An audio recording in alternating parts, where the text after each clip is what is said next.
Good morning, ladies and gentlemen, and welcome back to another video. If you're new, my name is Lee, aka Rollin Thunder, and today we are doing a short product review on the Bad Dog long clutch lever. So if that is of interest to you and you'd like to know more, sit back, relax, grab yourselves a cup of tea, and without further ado, let us get into the video.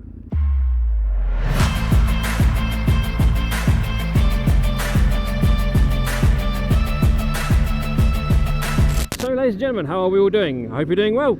And as the title of the video suggests, we are discussing this bad boy right here, the Bad Dog clutch lever. A little bit of a backstory, as you guys may or may not know, I've been having so many issues with the R1's clutch at the minute. For example, I've been struggling with getting good feedback through the lever, whether it be an OEM lever, an aftermarket short lever, an aftermarket long lever. And I've just generally not been having a good time with the overall, biting point, and just generally being a little bit OCD with regards to how well or how badly the clutch actually actions.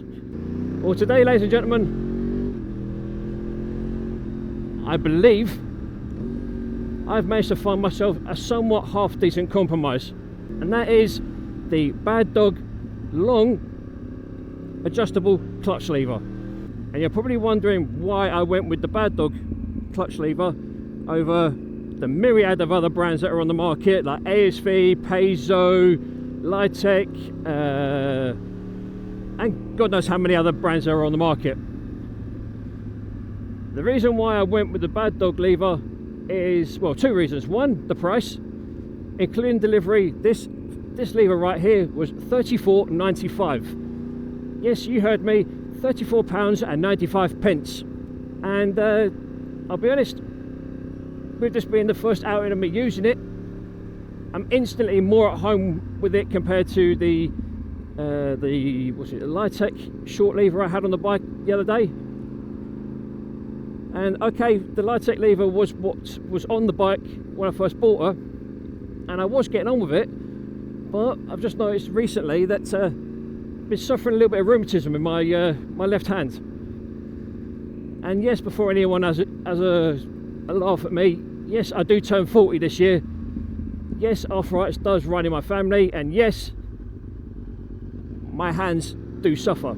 If you're wondering how I get on with the Ducati that I've got, I have an uprated master cylinder for the clutch, because the clutch on the Ducati is hydraulic, so having the oversized master cylinder on the Duke means that my hands don't take as much of a beating as they do on the R1, because as you can see, this is a cable.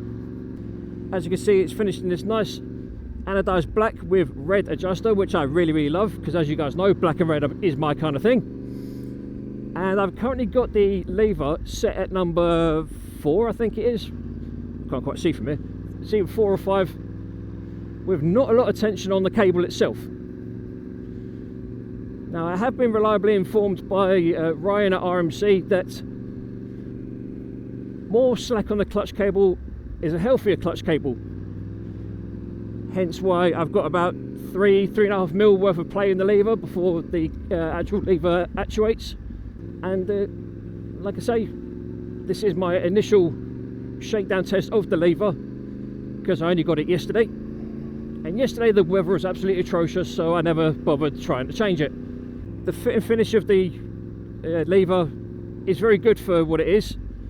I mean, it's not going to be ASV quality, it's not going to be Paizo quality, it's not going to be Litec or Gillies quality, but you can't expect a lot from £35 worth of equipment.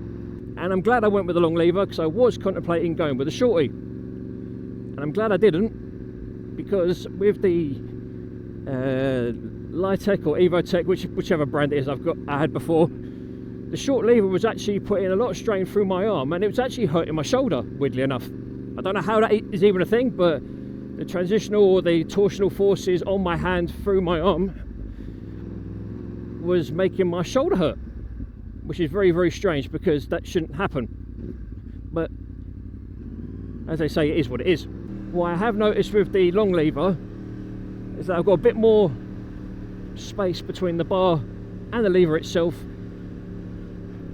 because let's face it, I don't exactly have small hands, do you know what I mean? And having that little bit of extra space is an absolute blessing, because it means I can actually ride the bike and hold on to the bars in a much more comfortable fashion. I do prefer to hold the bars with at least 2 fingers and a thumb, so either like that or like that. Same on the clutch, the brake side, because having more fingers around the bar makes me feel a lot more in control. Also, with having a longer bar, it means that I can actually actuate the lever from further away from the switchgear, like so. Because in the past, I've tried riding, fucking hell, pigeon had a death wish. I have tried in the past riding with my hands a lot closer to the middle of the bars, and what I found that that's done, it's just made me fight with the bike a lot more. Whereas going down this route and having the longer lever, it means I can hold the bar further away. It gives me more leverage on the bars when it comes to turning,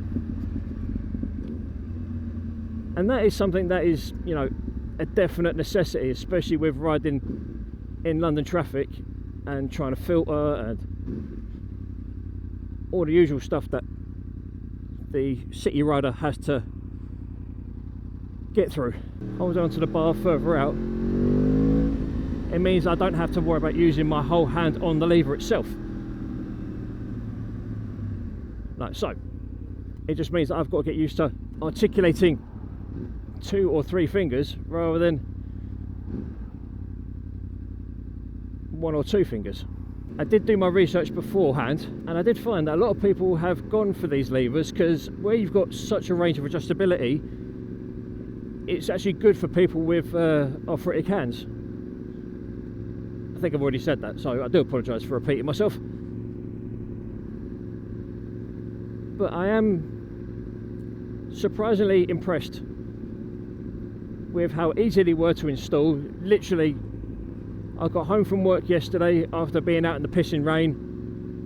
I had the bike dried off, I had the old lever taken off, had the bushings out of the original lever swapped out into the new lever, and the new lever was installed within about 15 minutes. Literally, that's all it took. Didn't need any special tools or any extreme tools. All I needed was a 10mm socket, some multi-purpose copper grease, just to make sure everything stayed nice and slippery within the actual bearing itself, and just literally a little bit of patience. That's all it took to make this all happen. And like I said, I am more than happy with the result. The lever action is very, very smooth. It's not grindy or crunchy or anything like that. And yeah, I am pleasantly impressed. I've got a fair bit more confidence in the lever now compared to what I had with the short lever. I mean, don't get me wrong, the short levers are good, but where I've got such fat hands, it just makes sense to have something that gives me a bit more leverage, and that isn't going to cause my hands and my forearms to cramp up, because I have been known to get cramp in my hands with riding,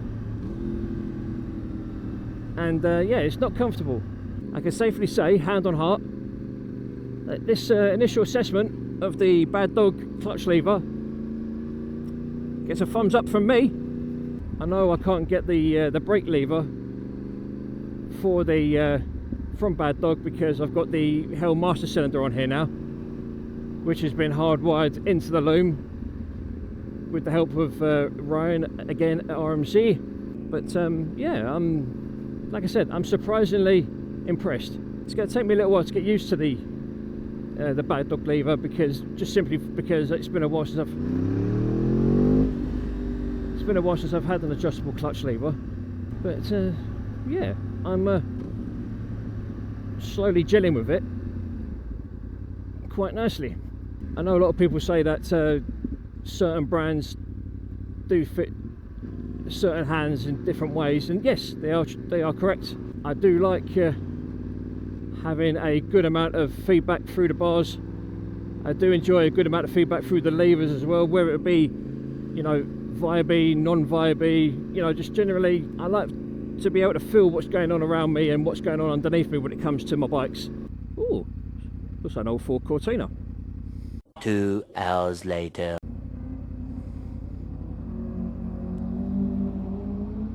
He's a bit slow off the mark, isn't he? But back to the topic at hand. This. The Bad Dog clutch lever is a definite win for me.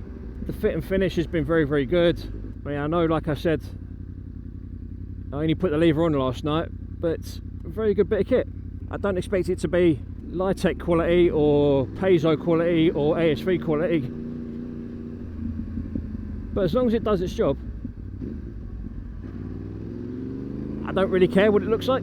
For example, okay, fine, it does look somewhat cheap, but what do you expect for 35 quid? The clutch action is very light, you know, it's very minimal effort, shall we say, and I've still got to play around with the actual tension of the lever. So I've currently got the cable set at quite a lot of slack, but then again I've been told that less slack on the cable, sorry, more slack on the cable means a healthy cable. So that is what I'm going to base my setup on. The lever itself, and I can't stress this enough, for 35 quid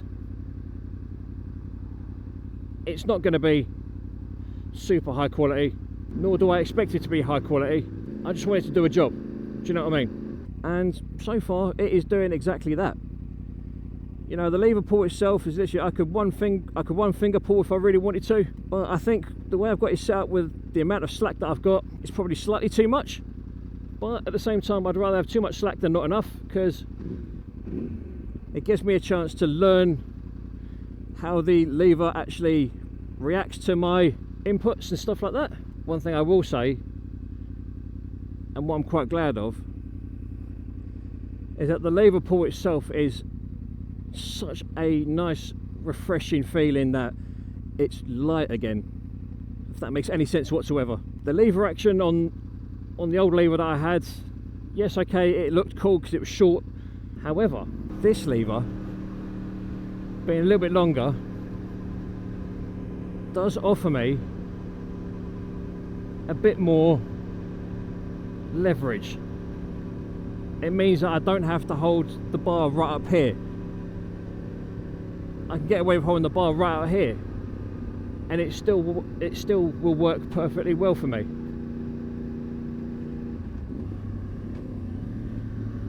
Oh no! Oh, what is that? That's very nice. It must be the first week of the classic cars. Oh wow! Look at this little thing. That's kind of cool.